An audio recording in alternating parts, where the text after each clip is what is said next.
So now metallic radius. Okay. So what is metallic radius? It is found in metals only. जब हम किसी metal के बारे में बात करें, मेटल के कंपाउंड के बारे में नहीं, सिर्फ मेटल के बारे में, तो मेटल जो है ना बेटा वो क्रिस्टलाइन स्ट्रक्चर में एग्जिस्ट करता है।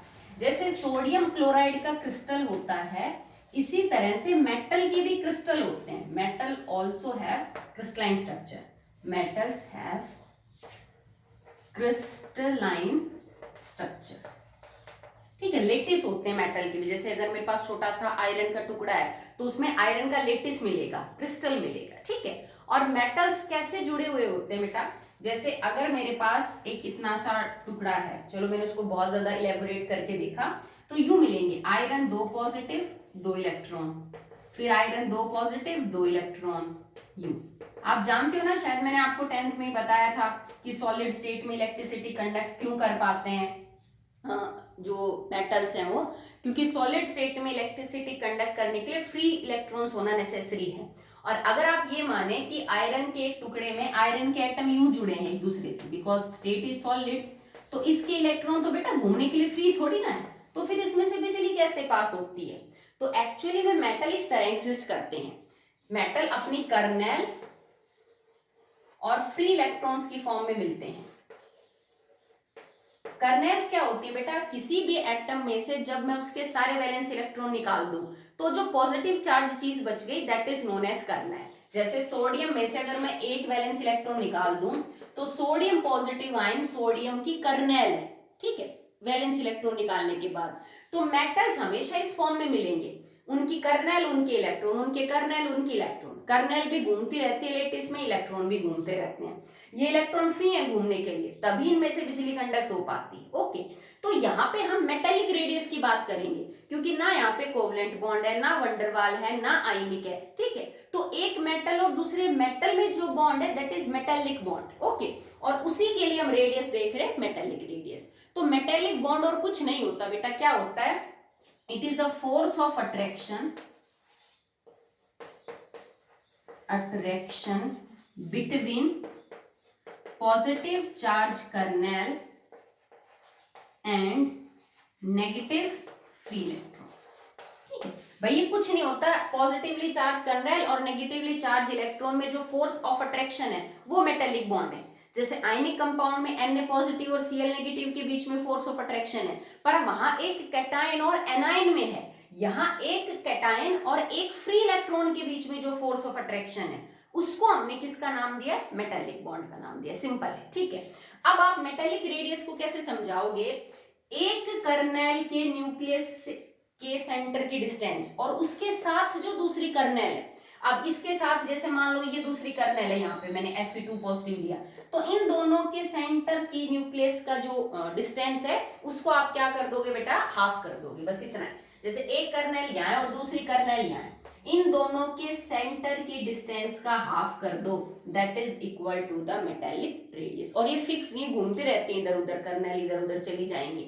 जाहिर सी बात है कि इन दोनों के बीच में कोई कोवलेंट बॉन्ड जैसे ऑर्बिटल्स की शेयरिंग वगैरह कुछ नहीं हो रही, तो मेटेलिक रेडियस भी आपको कोवलेंट रेडियस से बड़ी मिलेगी।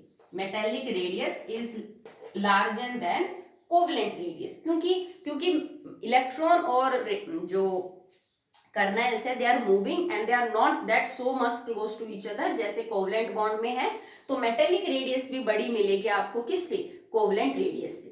तो जो 3 रेडियस अब तक तुमने पढ़ी, वंडरवाल, कोवलेंट और मेटेलिक, सबसे बड़ी वंडरवाल, उससे छोटी मेटेलिक, और सबसे छोटी कौन होती है बेटा? That is known as covalent radius, ठीक है। अगर तुम कंपैरिजन करके देखना चाहते हो कि भाई मेटेलिक रेडियस बाकी कोवलेंट रेडियस और इनसे कैसे होती है, तो एक दो डाटा से आप उस चीज को कंपेयर कर सकते हो, ठीक है। जैसे मान लो मैं 2 मेटल्स का एग्जांपल ले लूं, सोडियम का और पोटेशियम का, इनकी कोवलेंट रेडियस और इनकी मेटेलिक रेडियस। अब आप ये कहोगे कि जो सोडियम है वो कोवलेंट बॉन्ड कब बनाता है? जो हम इनकी कोवलेंट रेडियस के बारे में बात करें, बनाता है बेटा जब आप सोडियम को इतना ज्यादा हीट करो कि उसके वेपर बन जाए, ठीक है। तो वेपर स्टेट में सोडियम Na2 की फॉर्म में एग्जिस्ट करता है, मतलब सोडियम के 2 एटम मिलके एक मॉलिक्यूल बना लेंगे, और उस टाइम में जो बॉन्ड होगा ना बेटा वो क्या होगा? इनका कोवलेंट होगा, ठीक है। तो कोवलेंट रेडियस सोडियम की कितनी है? 154 पिकोमीटर, ठीक है। ये 154 पिकोमीटर है, ओके, सो सोडियम की कोवलेंट रेडियस 154 बट उसकी metallic 186 picometre.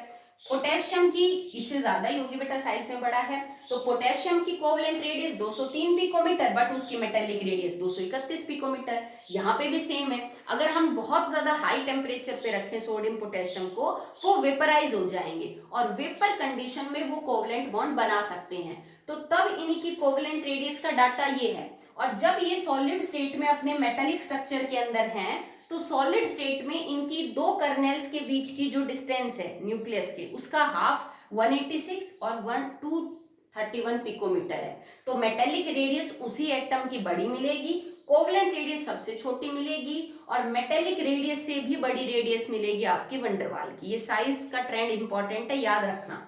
For the same element, for a same element, element अलग अलग तो कंपैरिजन होगा ही कैसे बेटा, ऑब्वियस सी बात है। सेम एलिमेंट के लिए सबसे बड़ी होती है वंडरवाल रेडियस, उसके बाद है मेटालिक रेडियस और सबसे छोटी होती है दैट इज कोवलेंट। ओके, तो आज के लिए इतना ही। आगे हमें ट्रेंड पढ़ने हैं। एक और रेडियस भी बचती है बेटा आयनिक, उसको हम आगे डिस्कस करेंगे, ठीक है। जब आयनिक बॉन्ड बनता है between a metal and non metal, तब के बारे में बात करेंगे। तो आज के लिए इतना ही, और नेक्स्ट वीडियो के अंदर हम ट्रेंड्स करेंगे कि ग्रुप और पीरियड के अंदर जो ये है वो कैसे वेरी करते हैं, तीनों ही टाइप की जो रेडियस है, ठीक है। तो आज के लिए आप इतना ही कर लेना।